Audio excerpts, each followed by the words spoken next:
right here at 858 Ayers Street here in Memphis, Tennessee.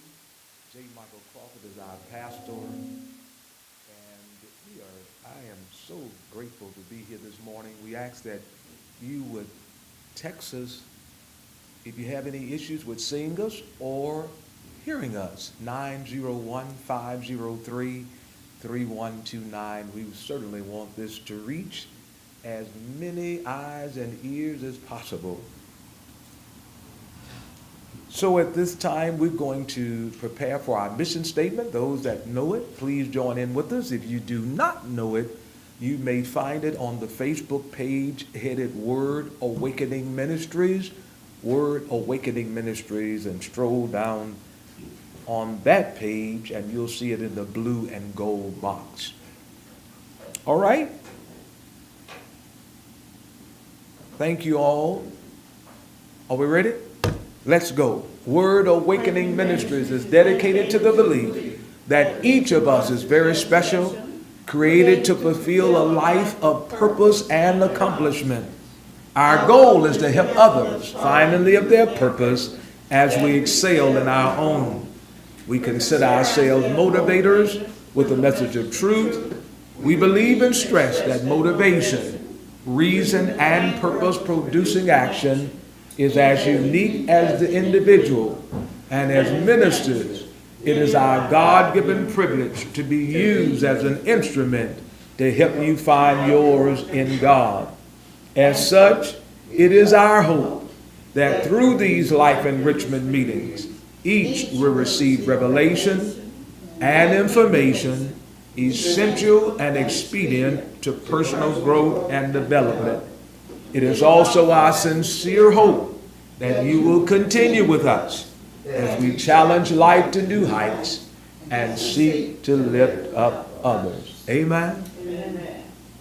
Let's breathe properly this morning. Inhale. Exhale. Inhale. Exhale. One more time. Inhale. Exhale. Thank God we can breathe this morning. Wonderful to be here, and you may join us. Again, we ask that you would mark your calendars, weekly activities, things to do.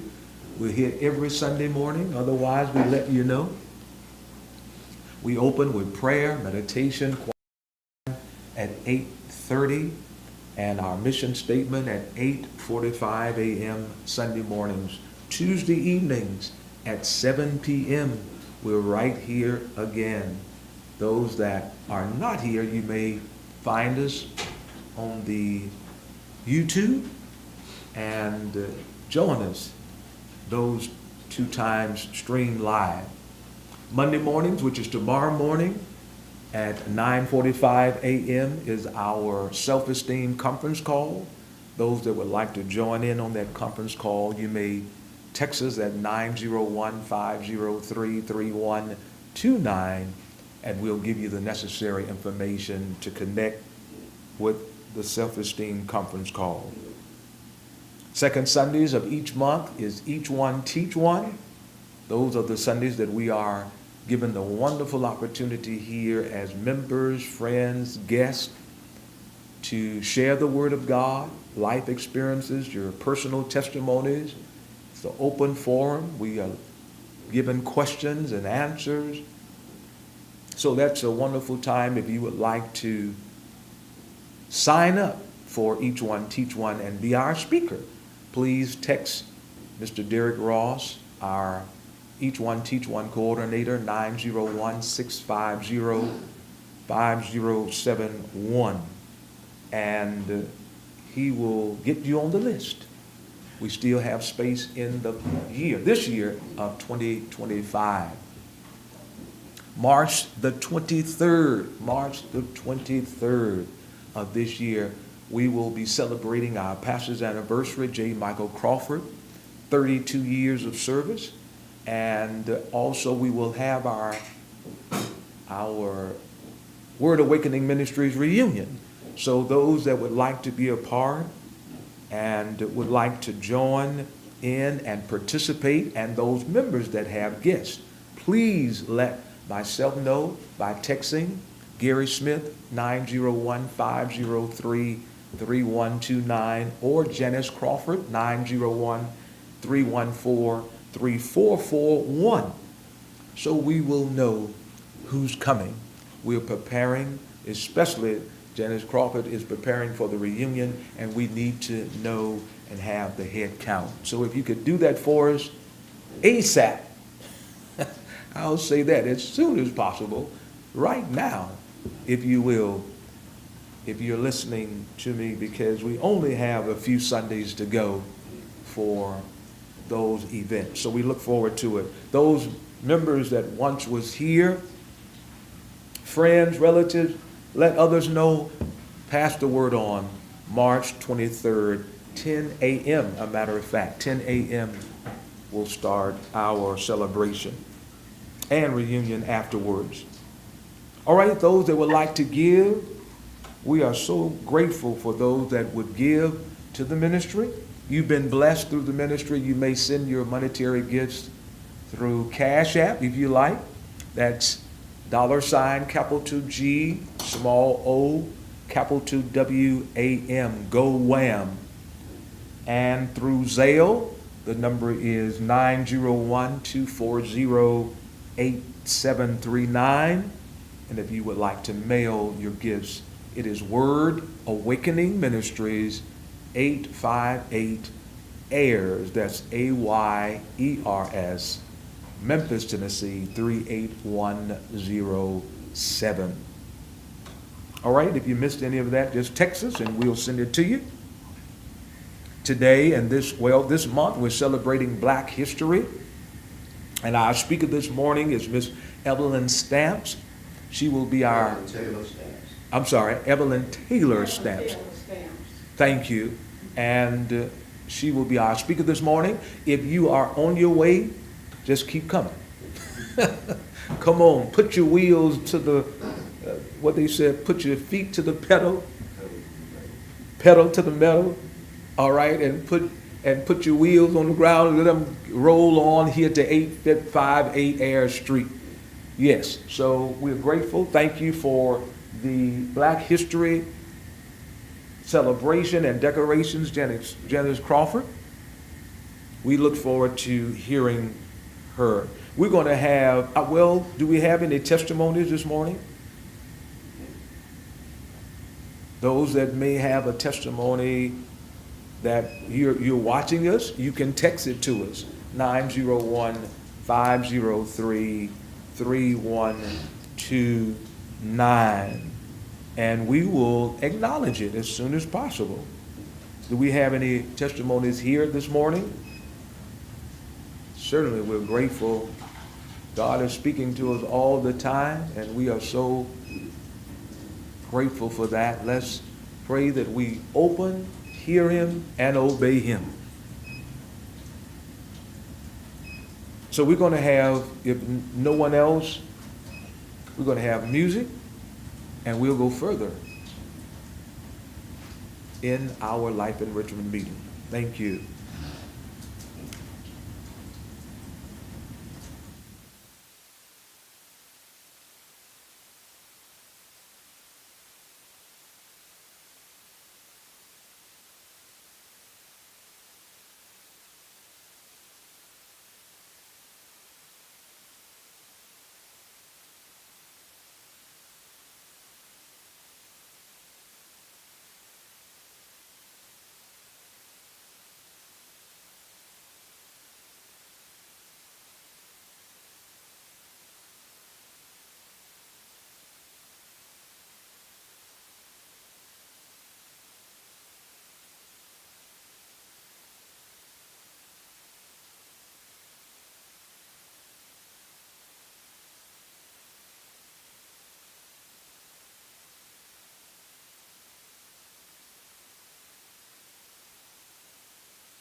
Good morning.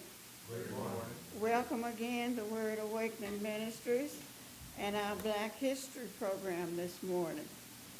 We have for our speaker today Miss Evelyn Taylor Stamps, who is an author, a mother, a storyteller, and a comedian to me. She's going to present her program to us this morning, and we welcome her. So, Ms. Taylor, if you're ready. Yes.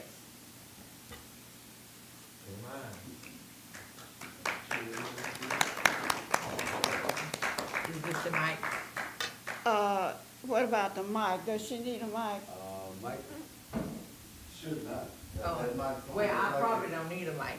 That mic right next to her should pick up everything. I want to say good morning. Good morning. I want to tell you about several things. Number one, when I got up this morning, I knew I was Evelyn Taylor. I didn't think I was Elizabeth. I didn't think Michael Jackson was my son. I knew Michael Adrian Davis was my son.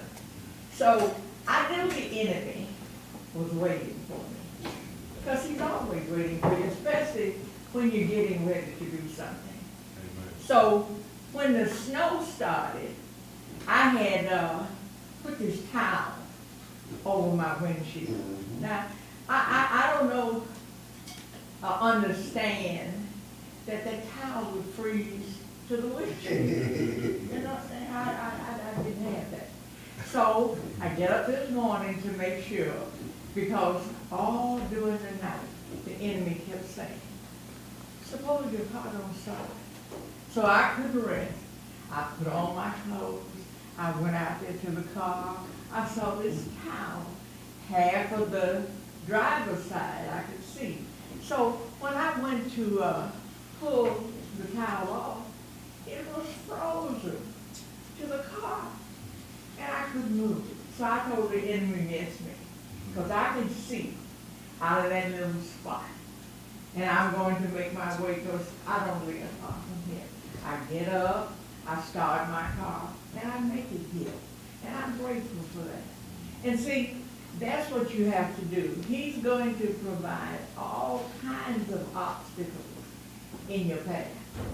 Now, when you're not doing anything, he's not doing anything. But when you're busy trying to carry out the work of the Lord, he will show you all of the reasons in the world why it shouldn't work. But I got in my car, Evelyn Taylor, made my way here, and I want to say good morning to all of you this morning.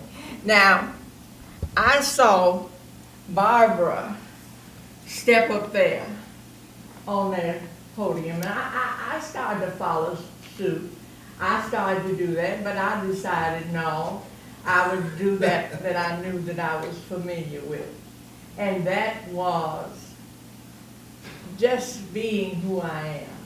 I wanted you to know that I appreciate the ability to be able to come up here, to be able to get up this morning, to have a reason to get up.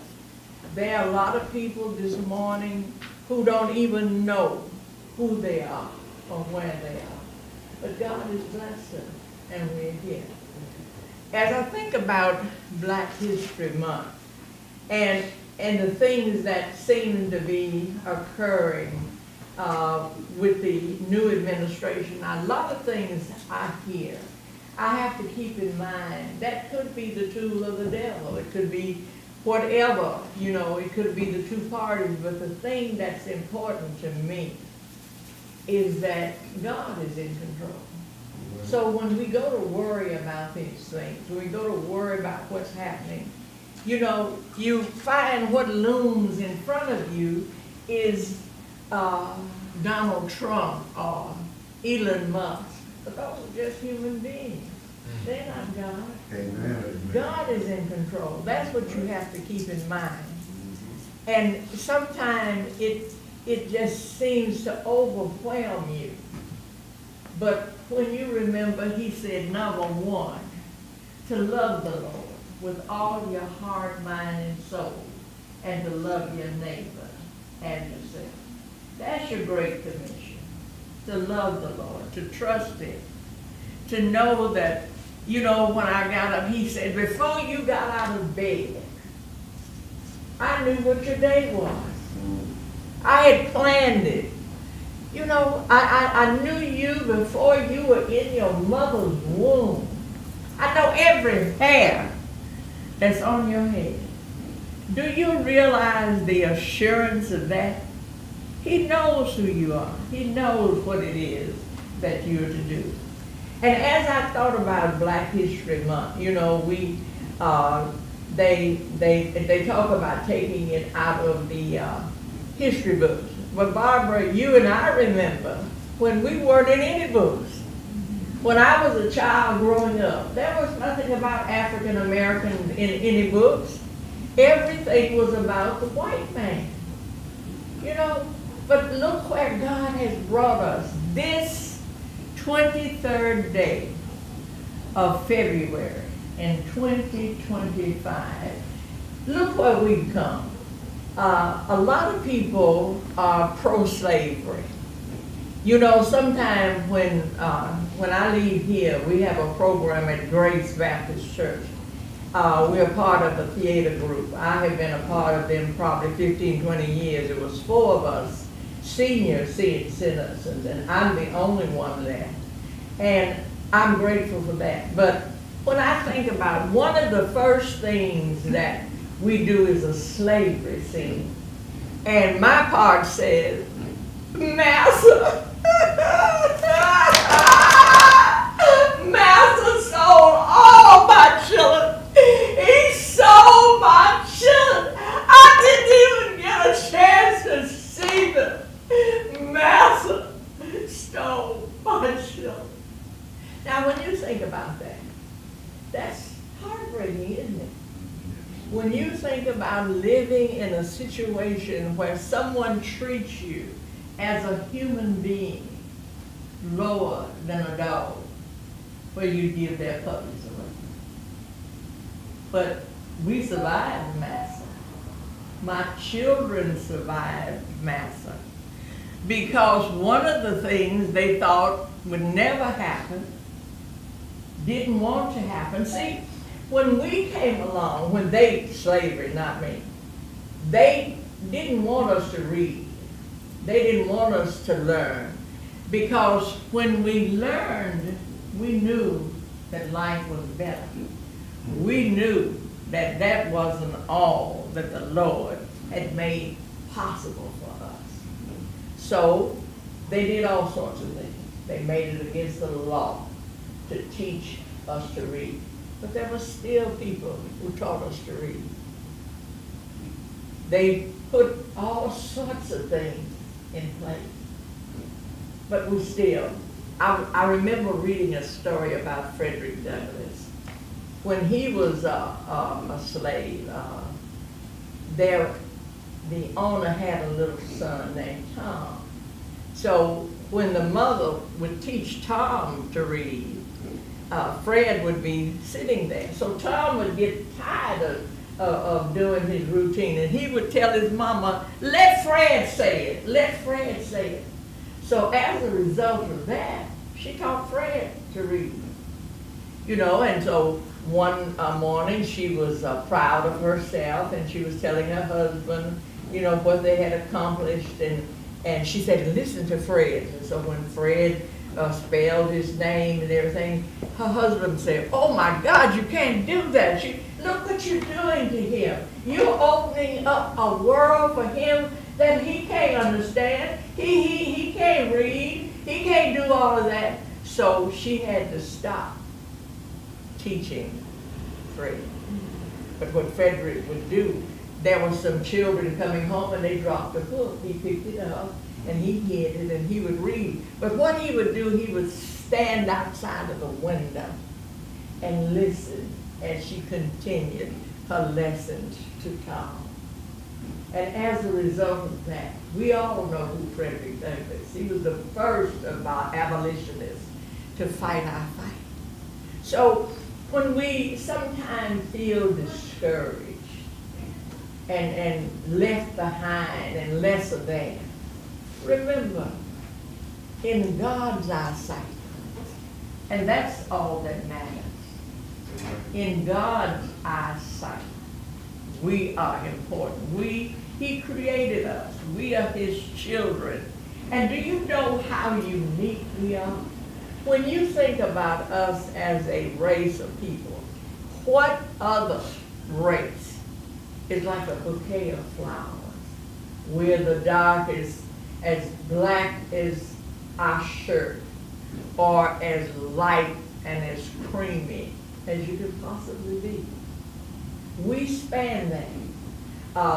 And you know, the thing is, they said if you have, I don't care if you look like Vanessa Williams or whoever, if you have a drop of black blood in you, you're black.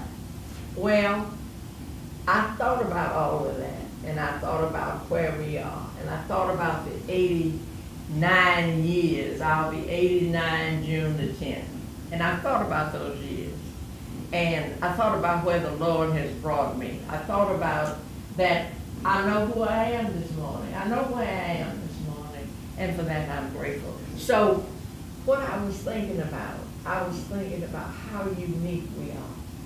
But do you know that there's a voice, Barbara, a voice that's forever present, that's telling you, you're not good at it. You really can't do this. You really shouldn't try. You really should accept. The melanin in your skin, they try to make you feel that affects your ability to think. But the melanin in your skin, that gives you your color, that's your blessing. We have the lowest kind of skin cancer. There's no such thing that we can't learn. The doctor who performed heart transplants, or the fact that the 44th president of the United States was a black man. So all of those things that they tell you that makes you lesser than isn't true. And when it comes to them taking slavery and that out of the history, do you think they're taking that out because they're concerned about what we think? No, they want to take it out. Number one, when coming generations come along, when their children or grandchildren or things, they don't want them to read about the horrible things that they did to us as a people. You know, just slavery in general. You know, you think about we're in our homeland, in Africa, we're part of a tribe. You know, my son said something to me. A lot of times you hear yourself say this, why don't we come together like other people? We never came together as other people. When you think about it, we were tribes in Africa. The pygmy would eat you. They didn't care nothing about getting you back, you know? Those tribes, when they were able to enslave us, because when they captured us and had us chained, we couldn't communicate to each other because we didn't speak the same dialect. Do you know when we came together? We came together when they imposed Jim Crow. When we as a people had to ride on the back of the bus. When we couldn't go into drugstores. When we couldn't socialize. When they developed a environment for us. When we had to live on one side of the tracks. So the doctors wouldn't wait on us, so we had to go to school and become doctors and nurses and things like that. And we lived in communities. We had convenience stores. We had all of the things that we needed, and we looked after one another. If someone in your family died, you knew, because on the door was a what? A wreath. You saw people taking dishes of food and things to that house. We had a camaraderie. We worked together as a unit, and we were strong. We had wonderful communities and things like that. And my son was telling me that when they had a yellow fever here in Memphis, all the white folk died. The only people that survived was us. So we ran the government and the city and things. And of course, as soon as they got back on their feet, they did what they always did. They take it from us. But you know, whatever they take, God replaces. Do you know that? That's right. When you think about that, whatever they take from us, the Lord replaces. So we have to overcome this. We have to hear this voice. When I got ready to talk about what I was going to do, I was thinking about Black history, but this subject came to me. It says, go back and hold his hand. I want to hear everybody say that. Go back Go back and hold his hand. and hold his hand.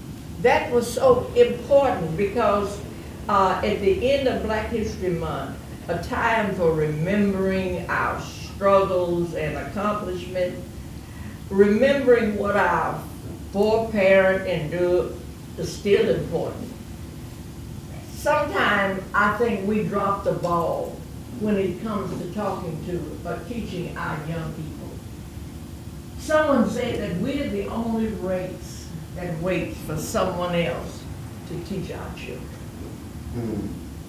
We need to stop that. Whatever young person you have at home, whatever niece or nephew, whatever young person you encounter, you need to start a conversation about who you are and where you came from. I was talking to this young lady and she was saying that she didn't teach her children about slavery. And when I asked her why, she said she didn't want them to know that that was a weakness as far as we are concerned. And I asked her, what's the weakness? And she said, well, having been in slavery. And I said, well, how is that a weakness? She said, well, you know, we were mistreated and, you know, and every year when you come to Black history, that's all you talk about, you know, massa and all that. So I said, well, we need to change that too. When I was a girl coming along, my grandmother taught me about slavery. My grandma, we lived on a plantation in Tunica, Mississippi. I cannot ever remember a bad incident. Where we lived, it was the plantation owners were Perrys, and I guess somebody taught them that love is powerful because he treated us. I mean, we were a family. I never remember an incident in which anybody did anything to anybody on that plantation that was not honorable. So that made a difference. When I grew up, I don't have any hatred. I know that God, the same God that shines upon me, shines upon everyone. He loves me. He said he's no respecter of person. So that controls how I feel inside.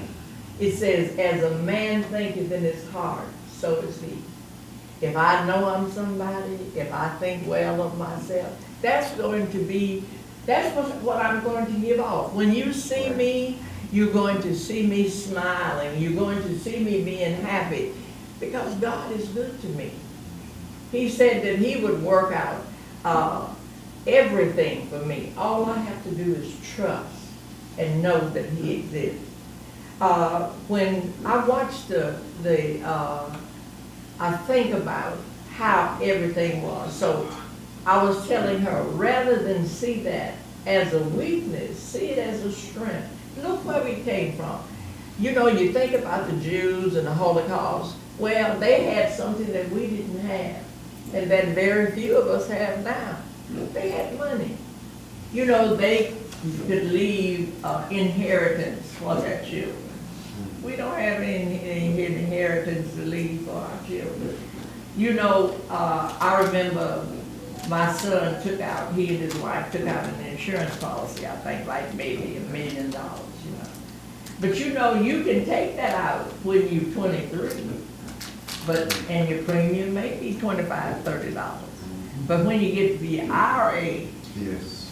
that premium is more than your mortgage, Yep. you know? So you are not going to be able to pay that premium and live. And then you think, well, why should I deny myself just, you know, I gotta live day to day. So you let that premium go. And when it's all over, you just have a life insurance that will bury you, you know? So you can't give what you don't have. But at this time in 2025, we can start to teach the young people or the people that we come in contact to save. Yes. You know, I listened to my son, he has a 4K or whatever that was, but when I came along and they offered it at juvenile court, I couldn't afford it. It was all I could do to take care of my children, you know. My husband and I had separated, so I was doing the best I could, you know, and when I think about it, but now we can teach them. We can put aside something. We can't change yesterday, but we can improve today and tomorrow. So we want to, I start to talk more now about saving and setting aside. Now, I don't go overboard about it because I can't control tomorrow, but we can do. And when we talk to people about Black history, we need to talk about the joy. There is so much joy in who we are and where we come from. And I was thinking about when the subject came to mind to go back and hold his hand. If there's someone in your family, there's a young person or something that maybe has a lot to be desired in having been taught respect and how to treat one another. Instead of you being critical of that person, go back and hold their hand. Do you realize how powerful that is? If someone has a problem, you know, you're walking and they're behind you. Now you can reach back and grab their hand. But suppose in reaching back you stumble, you know, so your hand doesn't necessarily connect with theirs. But think about this.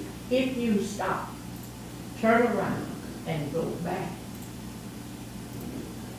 Now you stop, you turned around and you went back.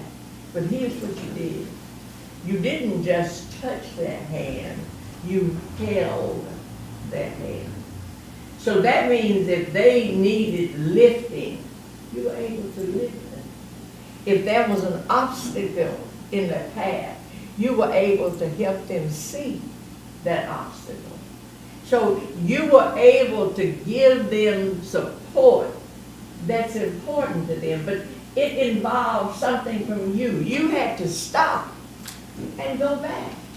A lot of times it's so easy to criticize. I could not believe it. I was talking to someone the other day, and I was telling them how proud we were of President Obama. You know what they said to me? They said, well, you know, he really wasn't black. I said, what do you mean he really wasn't black? Well, you know his mother was white. Start looking at them.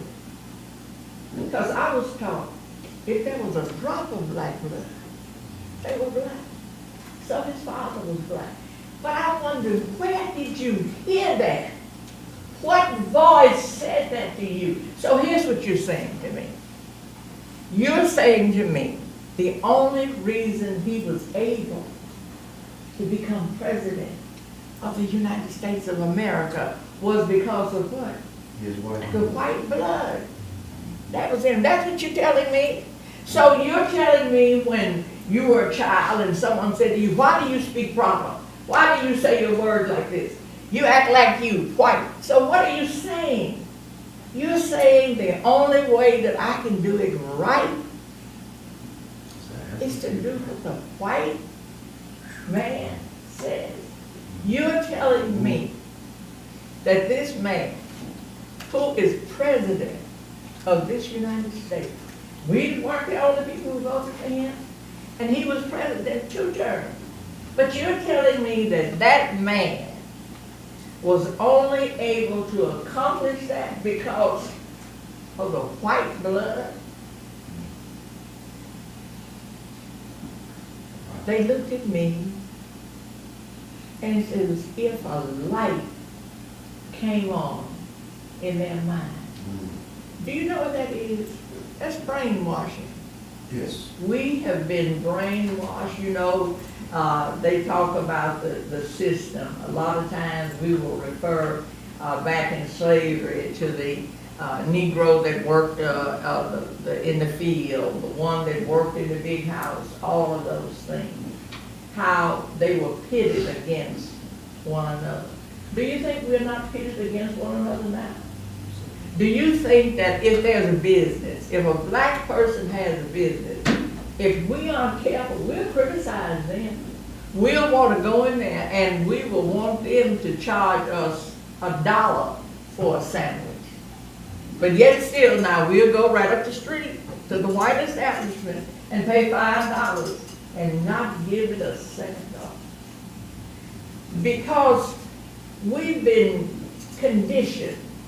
An example they give when you think about go back and hold the hand as this. They said the greatest show ever told was Negroes working together. And they gave an example. All of you know what crawfish are.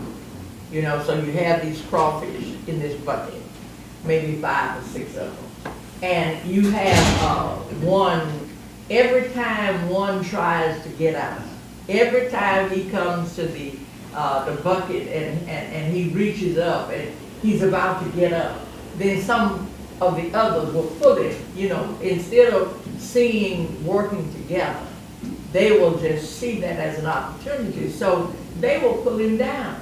And so it ends up none of them getting out of the bucket. Where if they had been thinking, they would have realized that if you push him, if you help him get out, then he can turn around and he can find a stick or something and it can help you pull out.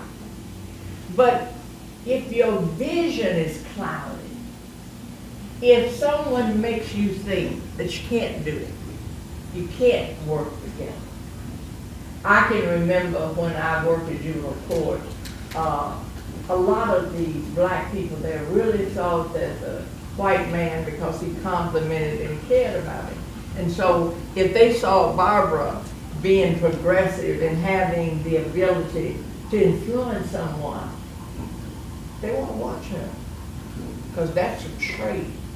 So they don't want to exist. They don't want you to be able to help one another. They don't want you to be able to push and help them get out. So they'll tell you, say, you know what? Ooh, you and Barbara are doing such a wonderful job. I really appreciate having you a part of our family. Would you wait a minute when the meeting is over? I want to talk to you. So when the meeting is over and everybody's out, he'll say, you know what? I don't know what you noticed it, but I really don't trust Mom. I was wondering if you would do something for me, if you would kind of keep an eye on me, kind of report back to me, let me know what's going on. And he, somewhere in his insecurities, think that they really care about him. And so he'll sabotage her. And it's like the crawfish. Nobody's able to get out. But in 2025, we have an opportunity to stop, to go back, and to hold their hand. Stop. Think about what they're saying. Think about who you are. and where you've come. Think about so many instances in which they have done what they were concerned about. I think about one of the most influential poems that I can remember when it comes to Black history is Maya Angelou's I Ride. A lot of times when they write about us, I can remember when I was a girl, and Barbara can probably no doubt, I remember that the only thing you saw about black folk were things that made fun of them. You know, when Amos and Andy started, the black face and the big lips and all of those things, they were depicted to take away from us, to negate us, to make us feel less than. And they do that same thing now. When black folk have a business, if you are listening to that voice, it will say, how you know you can trust them? You know, at the Lewis Center, this lady sells candy and stuff like that. And someone said to me the other day, I wonder if she's accountable, who she has to report to about that money she said. Why would you arbitrarily think she's stealing that little money? Why would you do that? There's a voice that's saying to you all the time, watch her. You may write me down in history with your bitter, twisted lies. You may toil me in the dirt, but still I rise. Regardless of what that voice says, you have to take note of that voice. You know, as the political scene unfolds these days, I look at where the news is coming from the Democrats, from Fox News, from a biased source. That's why I said, when they write us down in history, they don't tell the truth. Do you know sometimes if you are careful, it makes you feel that you were responsible for slavery, that you enjoyed that the greatest delight in your life was serving someone that thought less of you. And look, and not only that, were afraid of you, were afraid of your strength. They're afraid of us now, afraid of our strength. And our problem is sticking together. If we learn, I was thinking about Slave Haven, how they're working, trying to get that. You know, things like that, that should be a beautiful monument. We as black people should go over there and see what we can do to help. We should volunteer our time. That should be, when you pass that should be a shrine. It shouldn't be Slave Haven's job to do that. It should be all of us, all of our involvement. When you stop and think about this city, you ask yourself, with all of the churches on every corner, what entity do we have? Do we have a hall where we can come together, where we can contribute collectively to help one another? You know, you ask yourself, and of course things are changing. We are doing more to help one another because we see that there's strength, you know. And as she says that, do you want to see me broken, bowed head and lowered eyes, shoulders falling down like teardrops, weeping, I soul for Christ. You know, you think about, it says, I think about Dr. King, I think about, one thing about, if we have a leader and they become too influential, they don't mind assassination, because dead men tell no tales. You know, they don't mind that. So each and every one of us have to be a leader. When I think about black history, we shouldn't wait for a teacher in a school to teach us about Frederick Douglass or where we come. We should have always and already taught our children. In our homes, our children should know who Harriet Tubman is. When you read about, when you see this woman here who suffered a condition because someone had hit her and she would just pass out. But that did not stop her from going back and holding someone's hand. She would, and the thing about it, I don't know why, how I thought she got around from one place to another. She didn't have a car. She didn't have, you know, she ran. She trusted the Lord. And when she freed this group of people, she went back and she continued. It mentioned the over 300 people that she had brought to freedom. And yet and still, the Lord bless her. Do you know there was never a bounty collected? It didn't mean there wasn't a bounty offered for her, but no one ever turned her in. She was able to reach back. I think about Sojourner Truth.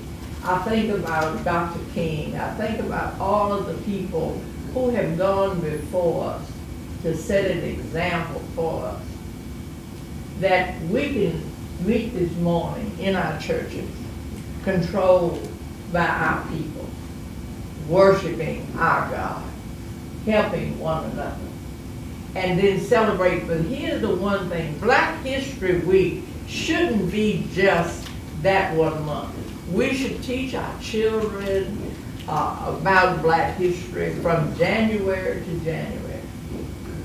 The reason, another reason they may want to take Black history out of the history books is it unifies us. It brings us together. It makes us mindful of who we are, you know? It's our personality, our frame of mind. One of in her poem, she said, does my sassiness upset you?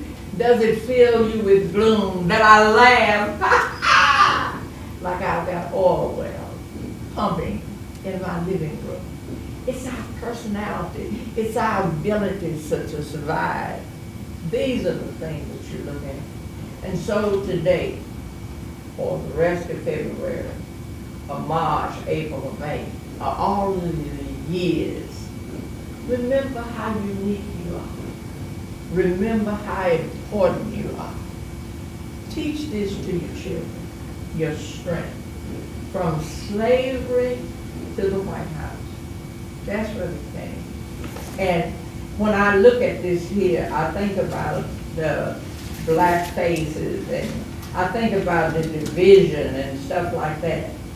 And I think about, it says, out of the hut of history's shame into a day that's rooted in pain, bringing the gifts that our ancestors gave.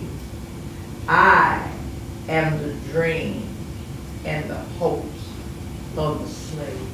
It says, I rise, I rise, I rise, out of a name of terror and fear, into a daybreak that's wondrously clear. A daybreak that's wondrously clear. We are here. We are still standing. We are the ones who have to pick up the mantle and pass it on. And as you run with it, and you run to him, and he runs with it, and all of us have the responsibility to run, to be proud of who we are, and where we are, and where the Lord has brought us. We have so much. They can't take anything from us because it's in our heart. It is our responsibility to stop, to go back, and to hold their hand. Instead of criticizing, instead of saying, I got this for myself, they have to do. Hold their hand. Give them stability. Give them the wisdom to understand who we are. We have that responsibility. You know, I often laugh because Barbara and I are part of AARP, and I remember I had been president, and I was selling her, on the idea of accepting the mantle of being the president. And I remember saying to her about our age, and she reminded me that she's older than I am. But she's still standing, she's still performing. I think she's trying to get rid of the presidency, but I don't know whether or not she'll be, successful, because I don't remember seeing a lot of people coming up, and saying, look, I'll take this job. But we have to do what we can with what we have. We have to thank the Lord for that. And so today, as I conclude this, there's another poem along with Maya that I love. And it says, Lord, Lord, why did you make me black? Why did you make me someone that the world wants to hold back? Black is the color of dirty clothes, of grimy hands and feet. Black is the color of darkness. Black is a weather-beaten street. Why did you give me a broad nose and kinky hair? Why did you make me someone that receives the hatred stare? What is there about the color of my skin that people would like to hate me and not get to know the person within? What? Why? Lord, why are my eyes brown and not the color of the daylight sky? Lord, don't you think it's time you made a change and redid creation and made everybody the same? And then God, in all his wisdom, answered, why did I make you black? Why did I make you black? Get off your knees and look around and tell me what you see. I didn't make you in the image of darkness. I made you in the image of me. Your color is the color of coal, from which beautiful diamonds are formed. Your color is the color of oil, the black gold that keeps people warm. Your hair is the texture of lamb's wool, a humble little creature's skin. I am the one who watches over him, and I am the one who watches over you. When you look in the mirror and see yourself, it's not the image of blackness that you see, it's the image of me. Thank you.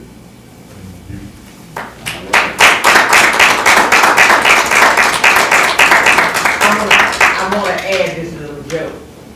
There was this couple. They had been just waiting. They lived in the country. And once a year the fair came.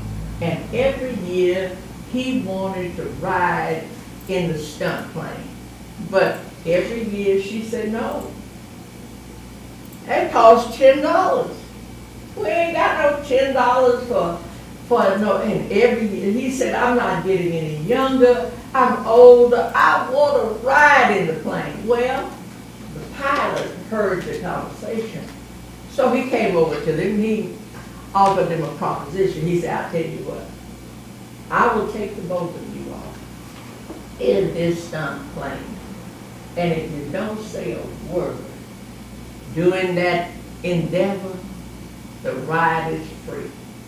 But if you say something, it's $10. So they got in the plane and oh, he was so happy. I tell you, he got in the plane, he looked around. She wasn't quite so thrilled, but it was free. So the stunt plane went and it flew and it just down and up and down and all sorts of things like that.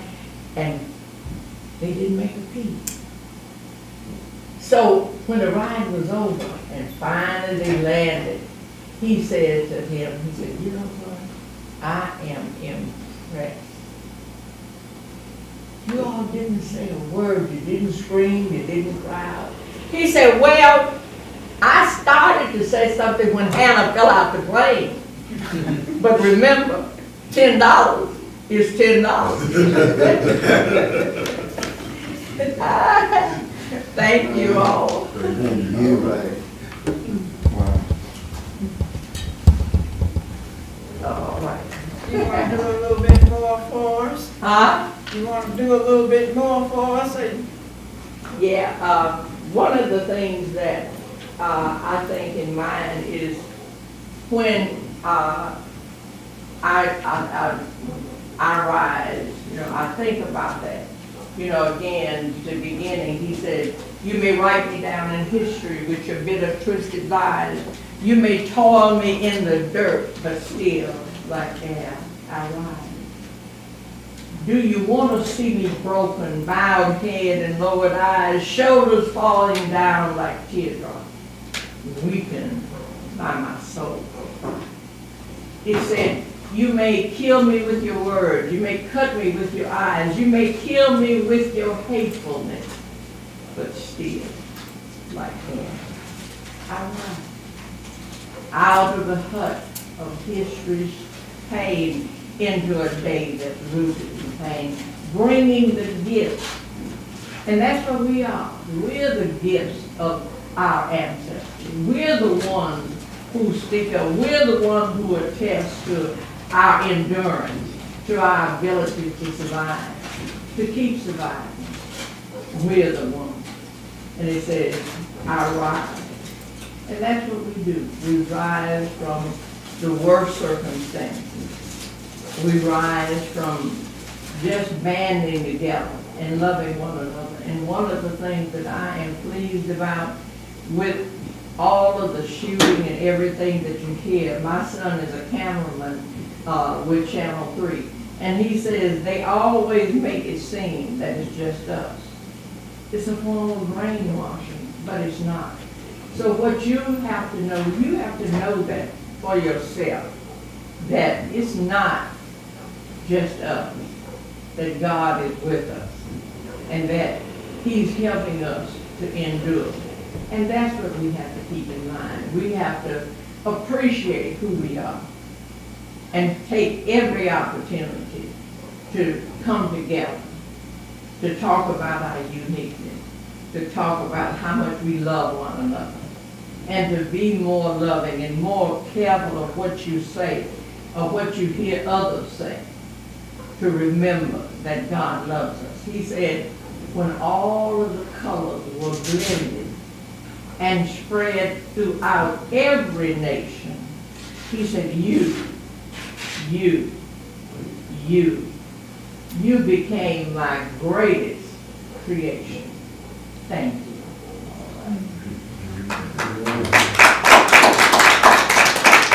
Barbara and I are in a creative writing class together, and we are learning so much, about writing. But I'm going to tell you something that I found out the other day. I could not believe this. My daughter told me that we are the only people who whip our children. When you think about it, we have to discipline our children because there's no need that you think that when your son is stopped by the police, that they're going to treat him the same as if a white child. So you can't have your child say to the police, why you stop me? Because you could be planning a funeral. Remember, dead men stay on the table. So you have to instill in your children out of necessity. So I was talking to my daughter, and I was saying to her, what a wonderful mother I've been. And I cannot believe that anybody ever whipped their children with an extended cord. I just can't believe that. She said, Mama, you whipped me with an extended cord. I said, I did not. What are you talking about? She said, oh no. She said, I was about 15 years old and I was going to Tech and you with me? And so I thought, oh no, that's not true. I don't know. And I was just so appalled because I was in the middle of trying to get my stuff together. So I called my son, Kenneth. Do you remember Michael Green? Hammer with an exceeding cold. He said, yes, ma'am. I said, what do you mean, yes, ma'am? He said, Mama, there was a time you really used the exceeding cold. I did not. He said, oh, yeah. He said, there's another thing about you, Mama. You failed. You were the only one right. I said, you know, and I was amazed. I actually did not remember that. What happened is, as we get older, we tend to, whether we intend to or not, we tend to erase things that we have done. But do you know what they said to me? That they said, but Mama, we realized you were doing the best you could with what you had. An abusive husband, so many situations. But they said, we love you and we forgive you. Now the reason I say that is because in working on this memoir, I want to make sure that I mention that. I want to make sure, not that I apologize to them, I want them to know that I appreciate the fact that they said they forgive me. And they knew that I was doing the best I could. Because a lot of us bury things that happen to us that we need to talk about. I want them to know so much was going on. Maybe I was at a point of desperation, trying to teach a lesson or not wanting something to happen to me. And although no one ever whipped me, I had heard that. So that made me think that that was a solution when I told her I was so sorry. And I was so glad that we have a wonderful relationship and that she forgives me. And you know what she said to me? She said, because in disciplining my daughter, although I didn't use the extension cord, I locked her in the basement. Wow. Thank you all. Wow. At least I didn't lock her in the basement. Amen. Thank you, thank you, thank you. Thank you, Miss Taylor. Miss Taylor stamps, I forget stamps part most times. But we really Yes, appreciate you yes, coming. I tell, when I do my comedian, I tell them, I said, well, oh my goodness, you know, I have been married 68 years. And they said, ooh, that's wonderful. I said, to 4 different husbands.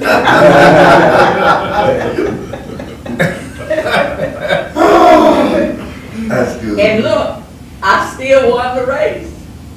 Stamps I'm 22 years older than him. And I tell you, that was a glorious time. I was working at juvenile court, and I met him when he was 18, because he came to juvenile court to talk to, anyway, we formed a friendship. So from 18 until, I think I must have been maybe 60, I run into him again. And the funny thing was, he was in prison when I married him. That's a wonderful story. Wow. It is a wonderful story, but let me tell you something. I drove from Memphis to Nashville like I was Mario Andretti. We stayed married those years. He got out, he came home. And as far as relationship was concerned, I realized I'm an enabler. I'm a people keeper. If you have a problem, I'm with you. I will run with you as long as you have that problem. But when that problem is over, that relationship usually, because it was all about helping you. It was all about this cliche that my grandmother taught. She said, the strong ought to bear the infirmities of the weak. And for some reason, I felt that it was my job to bear the infirmities of the weak. There could have been 50 men in the crowd. And when I finally chose one, and the crowd dispersed. Miss, I want you to understand, he was blind in one eye. He was missing a leg. He was broken, I promise you. But I felt, he needs me. I can take care of it. And I did. He calls me now almost every month. The last time he called me about a year ago, he said to me, because I'm 89 and I think maybe he's probably 60, 63, or whatever, 20 years, 22 years. So he says to me, he said, girl, when are you going to let me come home? I said, boy, I didn't know you were a comedian. We talk now, and it's just amazing what God will bring you through. And he brought me through that. And so that's Stamps, you know, and in this memoir we're doing, it is such a wonderful work because it gives you an opportunity to go back and get in touch with yourself, to remember your childhood.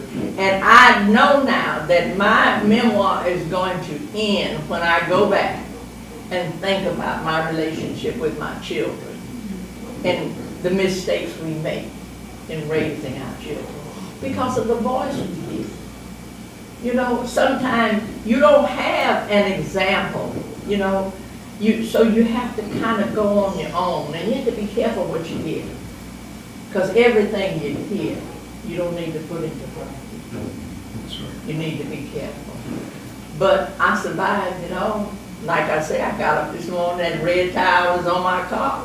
I figure by the time I go now, because we're performing at Grace Baptist Church, I figure sometime today the temperature is going to be high enough and I'm going to be able to get that towel off the rest of my car. But right now it's sitting there, but that's all right. The other half come off and I can see. So pray for me. Thank you. It's already off. I And took that it the off when Lord you got bless. He said it's already off. Is it off? I took it off when you got You know, when I got up this morning and I realized it was stuck to the car, I thought to myself, I told the devil, you're just kidding, baby. Oh, honey, I'm sailing on out of here. All right. Honey, I came on down that drive, made my way up air from where I live, drove into this, and so now when I go the rest of the way, I'll be able to take it off. Amen. Thank you so much. Thank you, Barbara. All right, let me get out of here and get on up there. Okay, before you go, anybody that wants to give the Miss Stamps, I don't know if she has Cash App or any of the electronic things. No, now, not one No. electronic thing, so whatever you all give me, Yeah. let it be cash. I appreciate it so Okay. much. Thank you so much. Thank you, thank you, Okay, thank you. can you take a check? Yes, Evelyn Taylor, that's the check. Okay. Yeah, thank you so much. Could I get a hug from you? Yes. Because you helped me when Yes, you know, I That's love, my grandson. honey, look here, I love the sons of men, you know. Matter of fact, I want somebody to take a picture. Take All a right. picture with me and this, I love you, but take a picture with me and this man. All right. And I can tell my friends how he begged me. All right. On his chest. And look, and my telephone number is 901-356-6347. And so if you all will call that number, I'll manage to get it to my son, Michael Davis, and he can just put it on his Facebook. I can just, woo, thank you. Just one more time, look this way one more time. Oh, thank you. One more.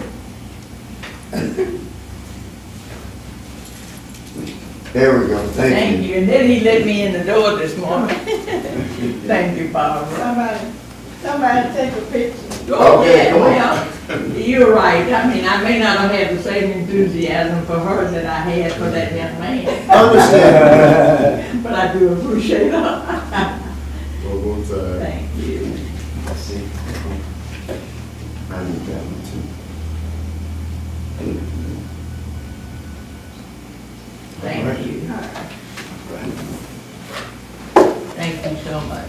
Yes, ma'am. Yeah. I look forward to this. Hey, how you doing? All right. So, I'm getting ready to thank you, to go up to Grace and tell them how Massa sold my children. All right. And here's another one. Thank you so much. Oh, thank you. Thank you. Yes, I appreciate it. You know, I got a grandson, he's 23. And, he graduated from Manassas during the, pandemic. So that's where he is, he's stuck, he plays the game. And I don't know how to encourage him. Would you put me some fruit in a cup? This one I'm making for I you don't right think now. I don't know how to encourage him. I'm not going to browbeat him. When his mother moved, he says, I'm going to stay and take care of Nama. He calls me Nama. And he takes care of me. He washes my clothes, he helps me, and I appreciate him. I don't want to push because I don't want to get in the wrong way. You understand? Sometimes we think we know, but we don't know. So I want you to pray for, his name is Dwayne Mullen, and his brothers Kevin. I want you to pray for those two great grandsons of mine. Yes, ma'am. That the Lord direct us. I don't know which way, but I do know that God took care of me, took care of their mother, and will take care of them. So what we have to do is to stay in our lane and let the Lord take care of it. Yes. So when you bow at the altar, remember to pray for us. Thank you. Thank you. I'll go out here now and get this red towel. Yeah, it's off. I Somebody- laid it on the ground, so I don't know if you want to take it with you. I think But it's already off the car. Thank you, dear. Thank you, sir. He said, do you want to take your towel with you? Yeah, okay. He'll get it. Derek gonna ask. There, okay.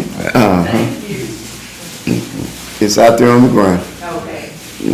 Well, we Hey, sure. Thank you. certainly enjoyed this, Yeah. and all I need to do now Wait. is close.